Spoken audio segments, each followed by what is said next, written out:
Gönlünüzde, zihninizde geçen, hayallerinizde yer alan tüm bolluk, bereket, zenginlik, paraya kavuşmanız dileğiyle bu videoma başlıyorum. Bir iş adamı işleri çok iyi giderken anlamadığı bir şekilde işleri bozulmaya, aksamaya başlamış ve bunun beraberinde parasal anlamda büyük zararlar etmeye, devamında iflas etmek üzere. Zihninde bir dolu sıkıntı, bir dolu düşünce, bir türlü bu durumu nasıl yaşadığını anlamlandıramadan içinden çıkmanın yollarını arar. Derken biraz nefes almak adına bir parka gider, oturur. O arada kara kara düşünürken yaşlıca bir adam gelir yanına oturur. Kendisine bakıyorum, bir derdim var, sorunum var. Paylaşmak ister misin? Dinlerim seni der. İş adamı da çaresiz o anda nispeten derdinden uzaklaşmak adına, kafasını rahatlatmak adına yaşlı insana derdini anlatır. İşlerinin bozulduğunu, parasal olarak çok borç içinde olduğunu, çalışanların maaşını ödeyemediğinden bahseder. Yaşlı adam iş adamına eğer izin verirsen sana yardımcı olmak isterim der. Şaşkınlıkla bakar iş adamı yaşlı adama, nasıl dercesine. Yaşlı adam çıkarır, bir çek yazar. Ben sana bu çeki vereceğim ancak bir şartla, bir yıl sonra aynı bugün bu saatte bu parkta buluşacağız, sen paramı geri ödeyeceksin der. İş adamı çaresizlik içerisinde çeki yaşlı adamdan alır. Yaşlı adam kalkar, ayrılır, uzaklaşır gider. İş adamı gözlerine inanamaz. Çekin üzerinde $500.000 yazmakta. Ve altındaki imza John Rockefeller adına. O dönemde dünyanın en zengin iş adamlarından birisidir John Rockefeller. İş adamı gözleri parlar, derin bir nefes alır, rahatlar. Bu parayla tüm borçlarımı ödeyebilirim der. Ancak daha sonrasında nasılsa bu para var diye götürür, çeki kasasına saklar. Ve o çekin güvencesiyle yeniden iş yapmaya, işler almaya başlar. Büyük küçük demeden tüm işleri yapmaya başlar. Ve her yaptığı işte başarılı oldukça onlar beraberinde yeni işleri getirmeye başlar. Derken birkaç ay içerisinde iş adamı tekrardan işlerini yoluna koyar. Derken devam eden aylarda tüm borçlarını planlamış, ödeyebilir hale getirmiş durumda. Devam eden aylarda ise borçlarını ödemiş ve artık fazladan parası bile olmuştur iş adamının. Ve bir yıl bittiğinde o yaşlı adamı unutmaz ve kasasına sakladığı çeki alır, parka gider, yaşlı adamı beklemeye başlar. Uzaktan yaşlı adam belirir, gelir yanına. Derken arkasından koşturarak bir hemşire gelir, yaşlı adamın koluna girer. Der ki kendisi bizimle huzur evindedir ancak ara ara çıkar böyle insanlara dışarıda kendini John Rockefeller olarak tanıtır der ve adamın koluna girer, huzur evine doğru yola koyulurlar. İş adamı şaşkınlık ve şok içindedir, dona kalmıştır. Nasıl olur der. O çekin karşılığı yokmuş. Ve sonra bir farkındalık oluşur. Aslında o bir yıl içerisinde işlerini toparlayabilmesi, yapabilmesi, parayı kazanabilmesi, borçlarını ödeyebilmesi, kasasında sakladığı çek değil, kendine olan güveni. Evet, bilinçaltı düzeyde kendimize güvendiğimizi bildiğimiz takdirde üstesinden gelmeyeceğimiz, başaramayacağımız hiçbir iş yok. Konumuz zenginlik. Nasıl kolayca zengin olabiliriz? Aslında zenginliği ele alırken sadece paraya odaklı bir zenginlik kavramı üzerinden yaklaşacak olursak eksik kalır. Zenginlik, bolluk, bereket çerçevesinde baktığımızda biliniz ki doğru bir yaklaşım olacak. Evet, sadece parasal anlamda mı bir bolluk berekete sahip olmalıyız? Yoksa yaşamda bizi tatmin edecek her türlü durum, duygu konusunda da bir bolluk berekete sahip olmalı mıyız?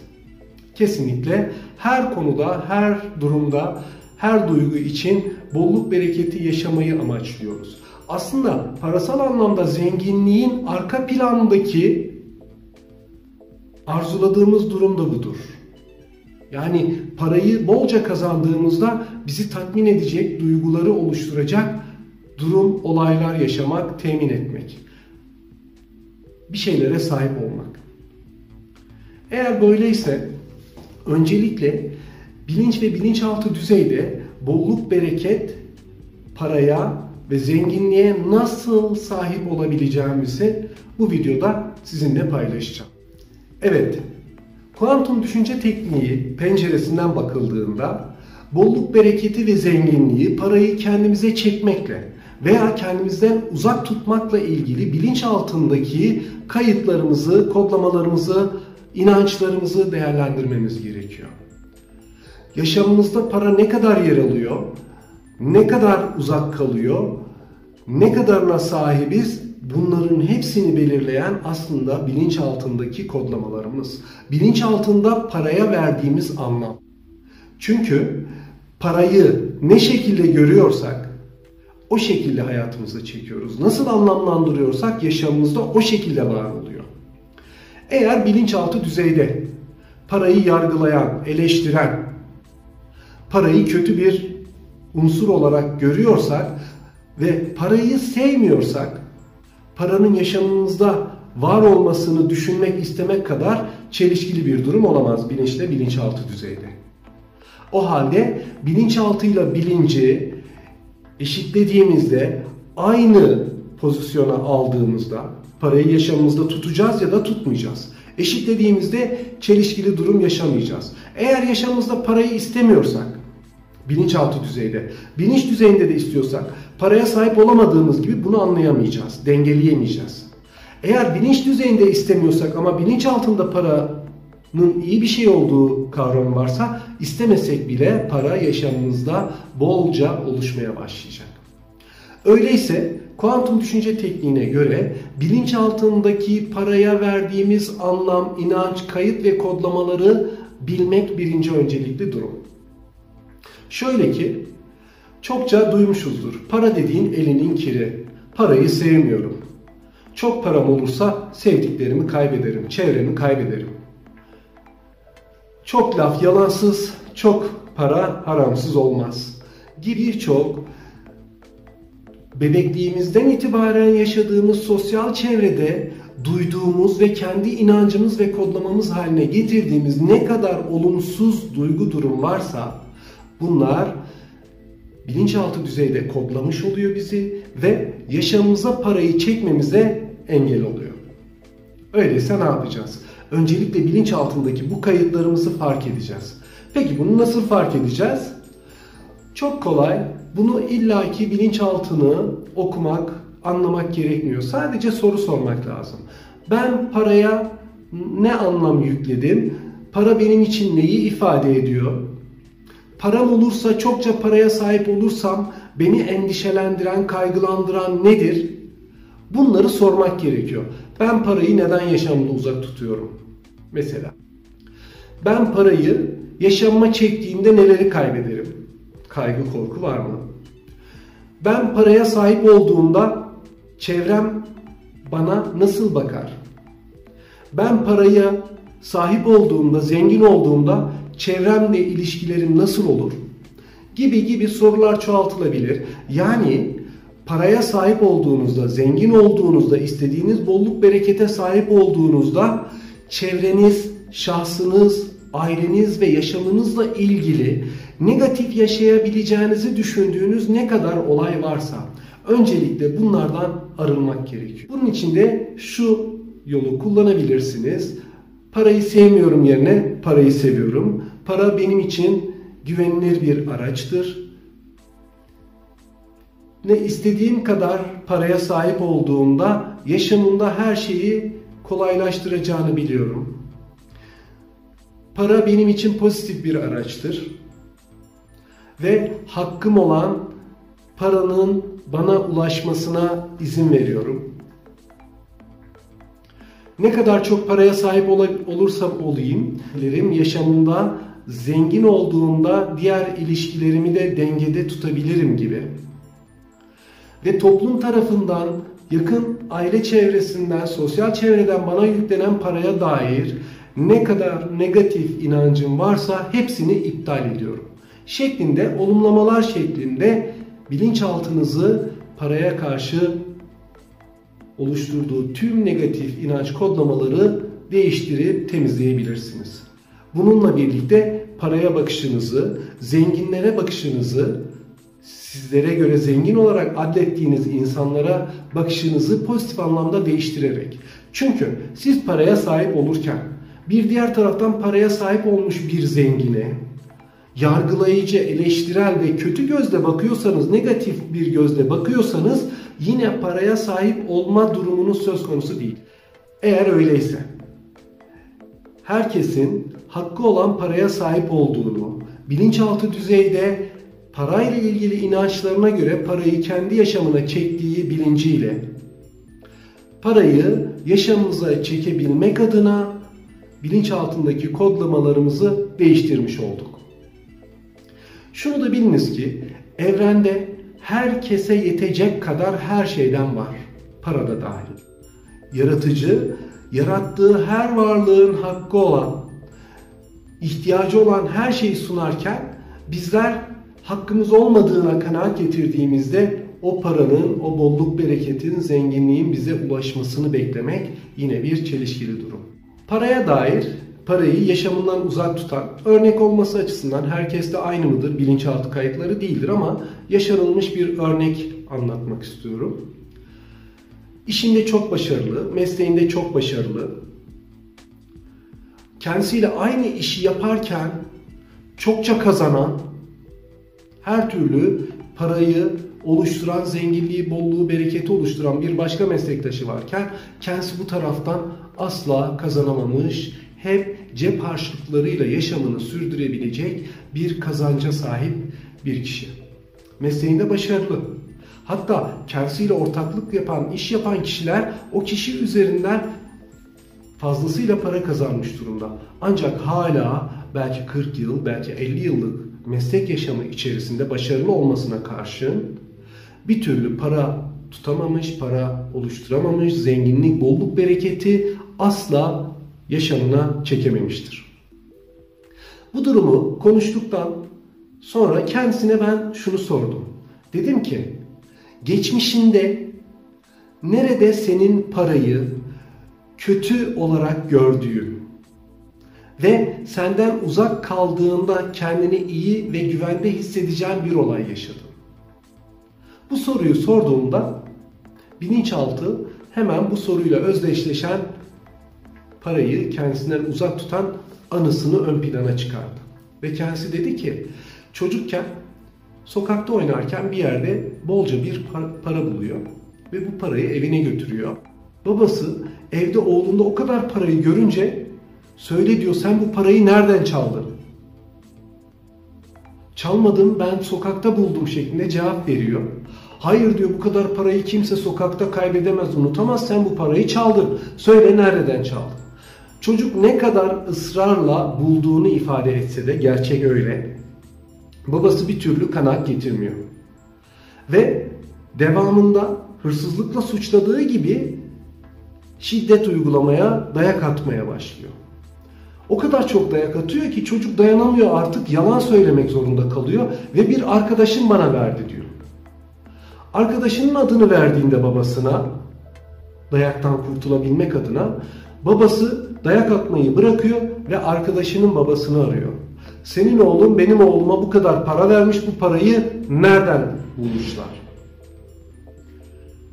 Arkadaşının babası da arkadaşına dayak atmaya başlayıp bu paranın kaynağını araştırmaya başlamışlar. Ama gerçek sokakta bulunmuş bir para. Derken yıllar geçince bu olay, bu dayak unutulur. Ancak bilinçaltı kayıtları yaşamımızı bizim güvende sürdürmemizle ilgili kayıt tutar ve asla unutmaz. Ve bilinçaltı o kişi için şu şekilde yaklaşır. Fazlasıyla paraya sahip olduğumda hırsızlıkla yargılanırım, itham edilirim. İkinci husus, fazlasıyla paraya sahip olduğumda şiddete maruz kalırım. O halde sadece cep harçlığım olduğunda, ihtiyacımı giderecek kadar paraya sahip olduğumda benim için yeterli gibidir bilinçaltı kaydı. O sebeple mesleğinde ne kadar başarılı olursa olsun, ne kadar çok iş yaparsa yapsın, asla paraya sahip olma şansı yok. Doğal olarak bu kişinin bilinçaltı kayıtlarından bu kaydını çıkardığı anda yaşamına bolluk bereketi çekmeye başlayacak. Evet. Kuantum düşünce tekniği sisteminde bilinçaltı ve bilinç ilişkisi bu şekildedir. Sizlerin de bolluk bereketi yaşamınıza uzak tutmakla, parayı kendinize uzak tutmakla ilgili hangi negatif inançlara sahipsiniz? Asıl sorun burada. Yoksa hakikaten aynı işi yapan iki ayrı kişi, birisi kovasını doldururken güvenle, bir diğeri ne kadar doldurursa doldursun bir türlü dolmayan, bir türlü bolluk bereketi yaşayamayan bir kişi. Evet, sonuç, kaynak, bilinçaltı. Öyleyse bir şekilde sadece soru sorarak benim parayı yaşamımdan uzak tutmama sebep olan bilinçaltı kayıtlarım nelerdir gibi bir soru da sorabilirsiniz. Bu soruya cevabı siz düşünmeyin ama bilinçaltınız mutlaka size bunun cevabını verecektir. Bilinçli düzeyde siz bunu düşünmeyin. Bırakın cevabı kendiliğinden gelsin. Ve geldiğinde o inançlarınızın yerine koyacağınız pozitif inancı, negatif inanç yerine koyacağınız pozitif durumları düşünüp bunu olumlama şeklinde ve paraya bakışınızı değiştirerek yaşamınızda bolluk bereketi çekmeniz mümkün. Para güvenlidir. Para bir araçtır, bir enerjidir. Parayı sevmek, parayı bir canlı varlık gibi ilgi gösterdiğinizde paranın yaşamınıza çekilme oranı daha da artacaktır, daha da kolaylaşacaktır. Evet, bolluk, bereket, para, zenginlik sizin için neyi ifade ediyor? Bilinçaltınızı yoklayın. Biliniz ki eğer uzaksa sizden, siz uzak tutuyorsunuz. Ve bunu kendinize yaklaştıracak olan da sizsiniz. Evet, bilinçaltı düzeyde paraya verdiğiniz anlamdır. Paranın sizin için ne ifade ettiğidir. Size yakınlığı veya uzaklığı ile ilgili. Yoksa ister mühendis olun, ister doktor olun, ister farklı bir iş yapıyor olun, ister sanayici olun, ister serbest çalışan, ister amelelik yapın. Hiç fark etmez. Bilinçaltınızdaki paraya verdiğiniz anlamdır sizin bolluk, bereket ve zenginlik içinde oluşunuz. Ve hayallerinizdeki ölçüdür bilinçaltındaki kayıtlar. Şunu eklemek isterim. Bilinç düzeyinde eğer hayal kuruyorsanız, bir karar, bir niyet oluşturduysanız bolluk, berekete sahip olmakla ilgili. Buna sahip olduğunuzda arkasından yaşayabileceğiniz negatif durumları da düşündüğünüzde yine o para sizden uzak kalacaktır. Evet, bolluk berekete sahip olduğunuzda dostum benden isteyecek, şu benden borç ister, şu ister gibi negatif durumlar yaşayacağınızı ya da ailemi, sevdiklerimi kaybederim, ailemden uzaklaşırım gibi onca negatif duygu arkasında oluşturuyorsanız o zaten gerçekleşmeyecek. O sebeple oluşturduğunuz yeni pozitif duygu durumu, hayaller, arzu, istekler arkasına lütfen negatif düşünce oluşturabilecek durumlardan kaçının. Sadece isteyin ve bırakın. Gönlünüzdeki, aklınızdaki tüm arzu, hayal, isteklere kavuşmanız dileğimle. Sevgi ve aşkla.